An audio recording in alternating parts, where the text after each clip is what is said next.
And that's what we're looking for, is that opportunity to embrace that. Noteworthy is a talk show where I get to have conversations with some of my favorite people. I get to find out what drives them and what is their passion. These are their noteworthy stories.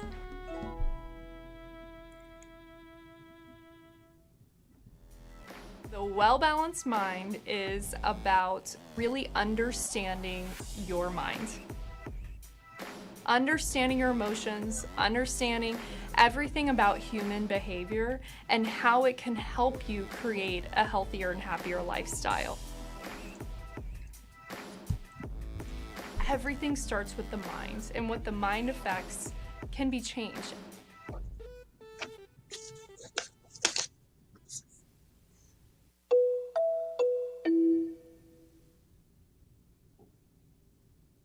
Welcome, everyone. Today is Friday, February 12th. On today's episodes, we're joined by Nacarato.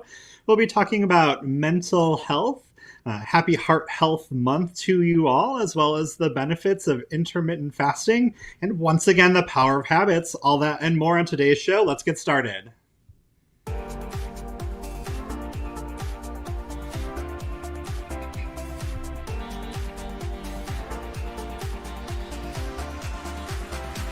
Welcome to your Healthy by Association Weekly Wellness Check with Erin Wolowick,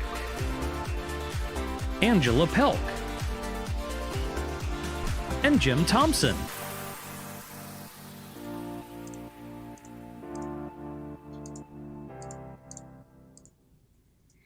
All right, welcome everyone. Once again, it is Friday, February 12th. This is Healthy by Association. My name is Erin Wolowick. You'll notice that we're down one panelist today. Angela Pelk is out, but we're joined by the incomparable Nacarato. So happy to have you here today, Kara. Welcome to the show, and tell us a little bit about yourself. Sure. Well, thanks for having me. I'm super excited. I think I've done one of these with you guys before, and it was so much fun. I was looking forward to it today. You know, you're always looking at your calendar and you're like, oh, what do I have? I was so excited for this. So I'm excited to be here. I'm Kara Nacarato. Erin and I work together at Event Guard, and I'm just super excited to be here to be able to, kind of share some insights that I've learned over the last couple weeks. January hit and we all go forward with our New Year's resolutions, and I just felt like I really had to get back and check with my health goals, and something I tried new this year. I'm going to give this intermittent fasting, and then really just trying to work on my habits. So super excited to share that stuff with you guys today. Awesome. Kara, it's great to have you. And, on Healthy by Association, it's all about the importance of community and, of course, the association environment as well. And we're just kind of curious to get to know you a little bit better. What gets you most jazzed about your work within the association community? So I've been in associations for many years now, working, over 20 years and with associations and nonprofits. And really, I have to say, everything that I get motivated about is people. And in the association industry, there's no better place than, having great relationships with people. Seriously, that's what I love about the association world so much. And even just now, just in my day-to-day work, the clients that we get to work with, and then just even there's just so much collaboration. And, I just feel like moving, everything we do, it's just easier when we have a good team of people and when we have strong collaborators and strong partners to do that with. And I really just think that the association world is so good at that, at people just being able to bounce ideas off of each other and lean on each other for support. So that's my favorite thing about working with associations, and just the ability to wear so many different hats, right? Because we all do a million jobs at one time, I think, in the association world. And I love that. Absolutely. One more question, and then we'll welcome Jim to the panel as well. I'm kind of curious about your relationship with health and wellness. I know, like many of us, we've had the opportunity to work together offsite at events where sometimes peanut M&Ms can become a staple food group. And so I'm just kind of curious, in terms of your journey with health and wellness, kind of where are you at right now, and what significance does it play in your life? I will say it was not something that was always easy for me, or that I found fun. I really was the person that coped with everything with eating, and that's really how I was not I fought to be consistent with going to the gym and working out. So it's definitely a struggle. It's something that I have to work and stay motivated with all the time. A couple of years ago, I had some great friends that introduced me to like a HIIT class, high intensity interval class at a CrossFit gym. And we did it as a group, and that really got me super interested in working out. I had fun with them. It was so hard, and I really saw a huge transformation in my health and wellness. I had lost some weight, and I just felt great. And I found myself for the first time being motivated to want to go work out. And then it just trickled down from there. I started trying to find other ways that I could better myself. Did a lot of, podcasts, a lot of audible books on habits, and just trying to be healthier, both, physically and mentally, and just really making a commitment to staying on track with trying to always better myself in both of those areas. And I have fallen off the wagon a little bit, like I think we all do. I mean, certainly over COVID, when we couldn't get to the gym, and I'm very much, again, such a people person, and I'm so motivated. I have a girlfriend that shows up at my house at 6 a.m. to pick me up, to take me to the gym. Without that, during COVID, it was really a struggle. And so now I'm just excited to be able to get back on track. And I'm super excited that my oldest daughter just joined our gym, and I'm starting to get her. I'm hoping that I can start to build those habits in her life earlier than I did it. Awesome. That's really great. Thank you for sharing. Jim, man, welcome back to the show. We missed you last week, but happy to have you on the panel this week.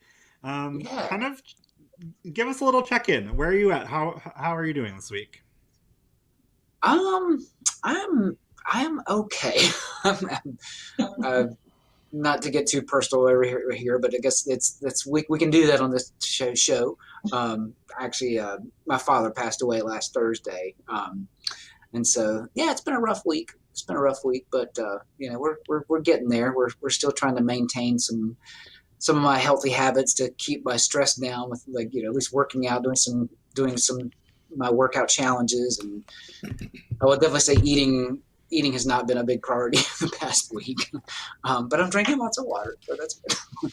But yeah, we're hanging in there. Thanks for asking. Yeah, absolutely. Well, welcome back. I know that you and your family have been going through a lot over the past week, and we're just grateful to have you here and hopefully provide maybe 30 minutes of escape for you and for others who might be watching either live now or certainly throughout the weekend and the upcoming weeks. Sort of with you in mind, Jim, but also with myself in mind, I sort of want to bring back this Dare to Share segment we've had on the show in past episodes.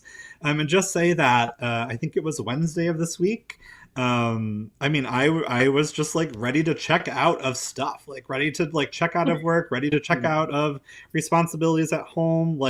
As soon as the workday was closed up, I just wanted to sit on the couch and watch TV and eat whatever I wanted to eat. I didn't want to work out. I didn't want to go for a walk. Didn't want to talk to anyone. I didn't want to really do anything. And it caused me to sort of pull out. I pulled out an article on mental health to talk a little bit about today, to jump us into our content. And just want to get your thoughts on this as I sort of walk through some of these things. First,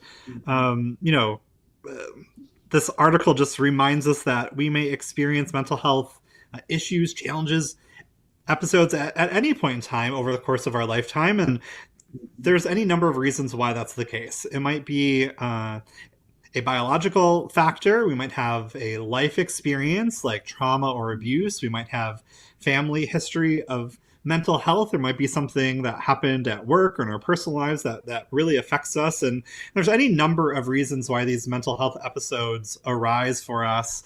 But there are a number of sort of early warning signs to be on the lookout for. And so I just wanted to share some of these and kind of get your take on these. I'll post the article certainly in the show notes once the episode concludes, but anything from eating or sleeping too much or too little, to pulling away from people and usual activities, to having low or no energy, or feeling numb, or nothing really matters. I'm just kind of curious, as you think about your own lives or maybe the lives of your family and friends, what are signals for you all that maybe you need that mental health timeout? I'll start with you, Karen, just kind of get your take on this. Yeah. I think it just, for me, certainly the energy piece of it. I'm a pretty hyper person. I'm pretty bubbly all the time and pretty, energetic. And that's the first thing, that when I just feel like I am tapped out and I can't do, I find myself getting really lazy. And it's because I'm just exhausted and I feel like I'm overwhelmed and I don't even know where to tackle things. So I just kind of shut down and say, I'm not going to do any of it. And I can feel that when it starts to come on pretty fast. And I think my family can feel it pretty quickly too. And so I think, some of the stuff you just mentioned, Erin, really resonates with me about how your, week was. And then it's just kind of like if I don't catch it, I start to kind of go down that path, right? And then I start just eating and I start just not taking care of, the things that I need to take care of. So really for me, that's kind of how that manifests with me. Well, I think to point out that these are totally normal, usual occurrences that can happen within our lives, but to just really be on the lookout for it and to know what to do when those signs show up. So we'll talk about that in a minute. But Jim, I want to check in with you and just kind of get your take on, what does that look like? How does that manifest for you? Well, probably a lot like Kara said. I mean, being quite an extrovert, if I find myself not getting excited about, going out to, if we've got a few close friends that we connect with. I mean, I've had moments where, I didn't want to be around people, and which is very unusual for me to not want to be around people. But that's probably one of those signs. And I think the lack of sleep, just not being able to lay down and just let my mind rest. And so, I just that's probably one of those big areas where, I struggle, and I continue to struggle now, even to some degree with that. So, and the eating thing too. I mean, I'm kind of the opposite, when I find myself not wanting to eat and my stomach being really upset and just not feeling much of an appetite at all. That's kind of probably where I think it manifests for me the most. Yeah. Well, and I've shared kind of a question in the chat for our viewers, just kind of asking them what early warning signs do they see, and hopefully we'll get some folks sharing there. But on the flip side of this, I just wanted to list out a couple of reasons why positive mental health is so important for us. It helps us to realize our full potential. It allows us to cope with stress more easily. We can be more productive at work and at home. And it allows us to meaningfully contribute and connect with others. And so just some tips and tricks for maintaining positive mental health, or sort of turning the tide when maybe you're feeling that sort of low point in your lives. And look, low points are always going to happen. The only reason why we can have the extreme high points is because we have the extreme low points too. So I fully realize that the sort of moderating effect that attitude can have on us is probably not the best thing, but how do we sort of, how do we make that change, or how do we make that flip when we notice that in ourselves or our family members? And these were just some of the ideas that were shared in this article. Again, I'll link to it afterwards. Is if you need to, get professional help through therapy. In the time of COVID, sort of the rise of teletherapy has been so tremendous, and really allows you to get therapy and get connected to therapy from your very own home in a very sort of easy way, very easy to consume. But in addition to that, connect with others, staying positive, actually being physically active. When you can, and it's not below 0 degrees outside, helping others, getting more sleep, and really developing successful coping skills for your specific scenario. And so, Jim, I'm going to come to you first this time and just kind of ask you, when you're sort of in that low point, what do you do to sort of dig yourself out of it and to really sort of turn the tide to that positive mental health state? Sure. I mean, I rely on my faith a lot. I think it's something that's a big part of my life. It was a big part of my dad's life, and he's one of those people that was always very encouraging in that regard. I mean, very positive, always looking at the bright side of everything. I mean, you kind of hit it on the idea that there's a song, a Christian song I heard recently. It was like, the same God that's the God of the mountains is also the God of the valleys too. So it's like, inevitably, it's kind of where I turn to at least have some comfort. And of course, just friends and family. I mean, and just relying on that, I think, is so huge. So, and again, the exercise piece. I mean, even though I haven't been able to exercise a lot, just getting out and, going doing 25 push-ups is part of my monthly challenge, or 50 squats is part of my challenge. Doing something that's just like, get your mind off of those things, getting outside. Awesome. Kara, how about you? What have you found most successful in your life to sort of turn that tide and to build back up that positive mental health? Yeah. I think I'm still trying to find the right solution to that. I think really just trying to catch it early and see when you start to kind of go down one of those paths and you start to feel that way. For me, my friends are a huge part of my life, my faith as well, like Jim said. But I really thrive off of other people, and I have my core, my people. They're my people that I go to, my couple friends that I can just send a quick text and go, oh, it's just I'm having one of those moments.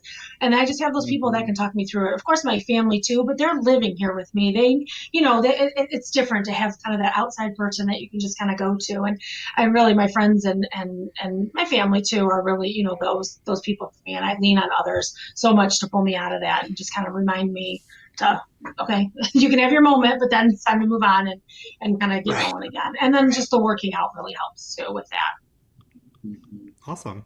So, Kara, I know that in preparation for today, you've been, well, not for today, but you've been experimenting with intermittent fasting. I know you've had various degrees of success and commitment and sort of habit around it. And just love to know more, sort of what that looks like for you, what you found to be most successful, and maybe what you're most struggling with as well.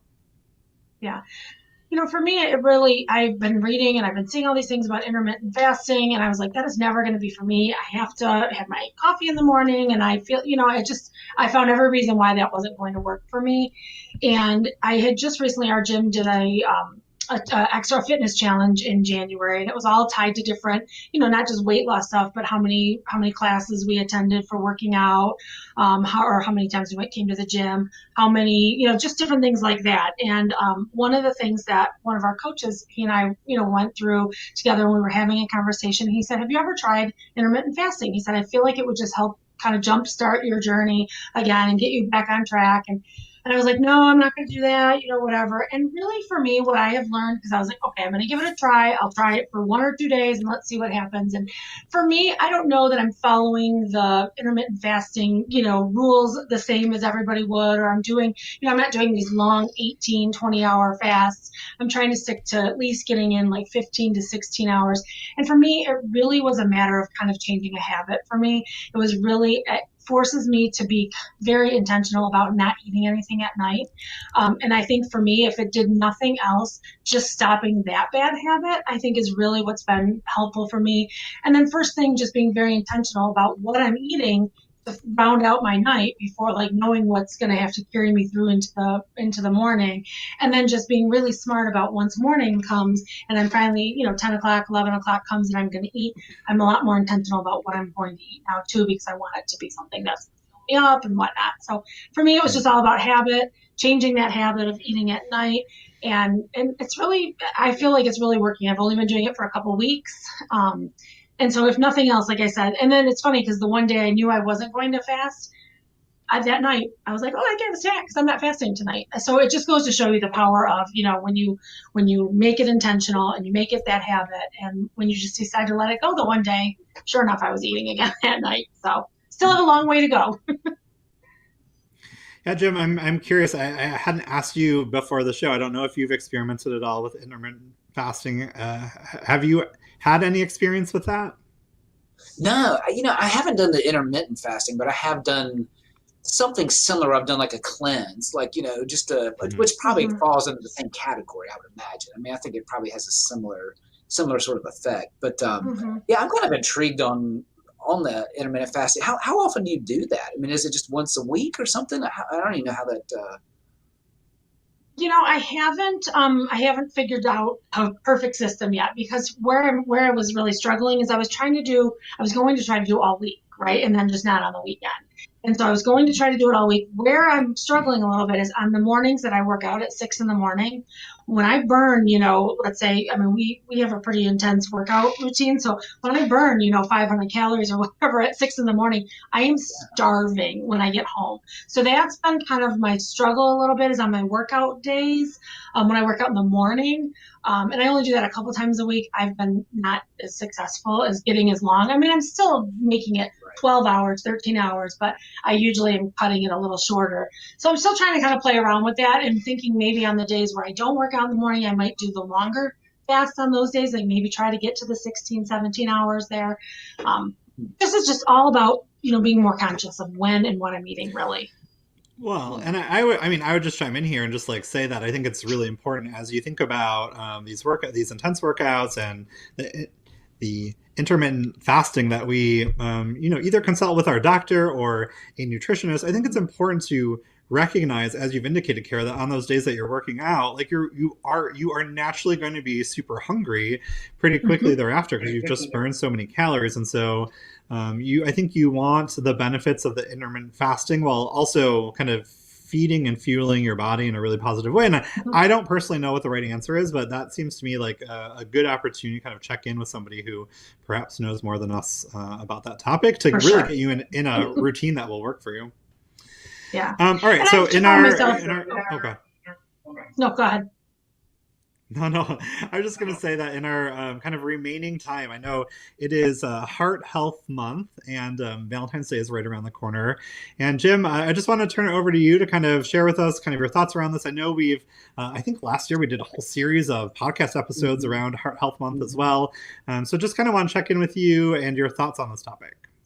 Yeah, no, absolutely. Well, Kay Jones had actually posted a really neat article that just talked about some habits to improve your heart health. And, some of the big things I think sort of that hit me a lot were we've talked about this on this show quite a bit, is the benefits of, seeing your doctor regularly. If just that once a year check-in, just to make sure to check out all your numbers and just kind of see how those things are going.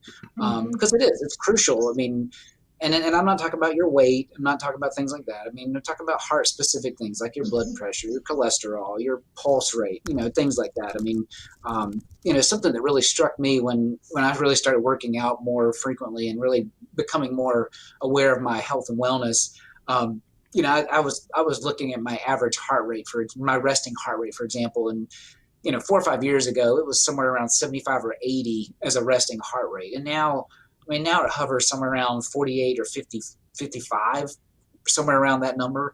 And when you think about that, like, well, it's maybe not that dramatic, but, over the course of, a day, I mean, that's 1,500 beats less per hour. That's, 36,000 beats less per day. That's like close to 1 million less beats per month. So, I mean, those little things add up. But I thought this article was really neat in terms of, some of the things that you can do, like, and I love how they stated this, was making eating healthy food a priority most of the time, which I think is helpful for us to remember that we don't always have to be on all the time. But I think if we can do it most of the time, then, you're doing pretty good. And just the whole idea of just movement, it doesn't have to be some intense exercise. We talk about this a lot, but, that idea of just moving 20 or 30 minutes a day is so crucial. I mean, just, getting a good night's sleep. They mentioned in here finding things to calm you, so I was actually on a association meeting just recently, and somebody had mentioned the app Insight Timer, and it's something I actually want to check out. It's actually a meditation app, and it's free. But things like that can, obviously activity and movement is good too, but also relaxing and being calm for sometimes is also important for heart health, which is something you don't really think about. So, but anyway, just really good tips there. Awesome. Kara, I'm just curious. I know that you've been doing some pretty intense workouts over the years, and I'm just kind of curious, like, as you think about your health and wellness journey, like what are maybe ways that you've intentionally focused on your heart, whether it's sort of, again, these intense workouts or just kind of monitoring blood pressure? I'm not sure. I'm just kind of curious if that sort of crossed your path before. For me, it's really the cardio workouts that I get. I've never been somebody who's been a real strong cardio person. I'm not a runner. I don't enjoy running. And so for me, these workouts, I've been able to, and really wearing my Apple Watch and being able to monitor my heart rate. I think like what Jim was talking about a little bit is understanding where your resting heart rate is, and then just understanding how I can push myself at the gym and how high my heart rate gets up. I'm actually pretty amazed. Sometimes I'm always like, that's why I feel this way, because I'm not sure that I can even, because it gets up pretty high. But really just, I think, monitoring that. And I really, for me, using the workouts is to get my kind of heart rate up there I try to get my heart rate up there every day, doing something. So, even if I'm not working out those days, just to do something for 30 minutes or whatnot, because I think that really is important.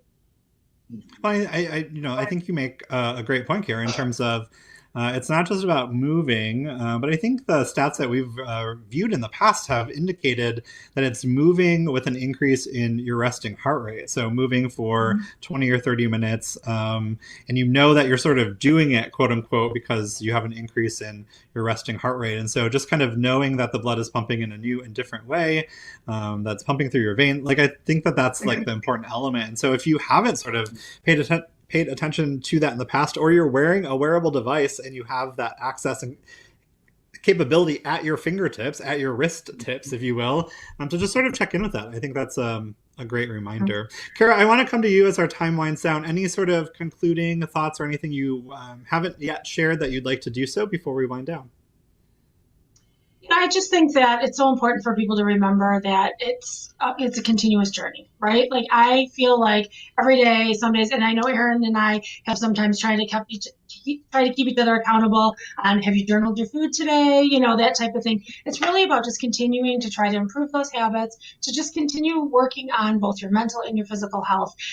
Days are going to be harder than other days. I fall off the wagon a lot, and then I try to like, if I have a bad meal, I don't go, well, forget it. I'm just going to be bad now until Monday. I try to get right back on and go, okay, it was one meal. I'm going to try to get better. So just staying on top of it, being so intentional, and being just aware of what you're doing and where you're doing well and where you're not doing well, so that you can adjust and make changes and try again the next day. Awesome. Thanks for sharing that, Karen. Thanks again for joining us. What's the best way for people to get in touch with you if they'd like to connect after the show? Yeah, definitely. Well, I'm on the Facebook community, so certainly there. And then my email is always a great way too, and that's just Kara@eventguard.com. Awesome. Thanks, Kara. Jim, it was a pleasure as always to see you this week as well. We'll see you next week, of course. Just want to remind people about a couple of things. First, Friday is always Food Fridays on the Healthy by Association Facebook community. And last week, we had a pretty robust conversation about your favorite cookbooks. And so if you're in the market for a new cookbook, that will be a good place to check out. We also have been sharing a lot lately our curated playlists. So in addition to our monthly playlists, we have an archive of Spotify playlists that will get you moving and grooving. And we do have a heart health focused playlist in the community as well. So definitely check that out. We will be joined next week by Katie Riggs. We're so excited to have her on the show. And in the meantime, please remember to power your life with health, wellness, and intention. We'll see you next week, everyone. Goodbye. See you guys. Bye, guys. Thank you.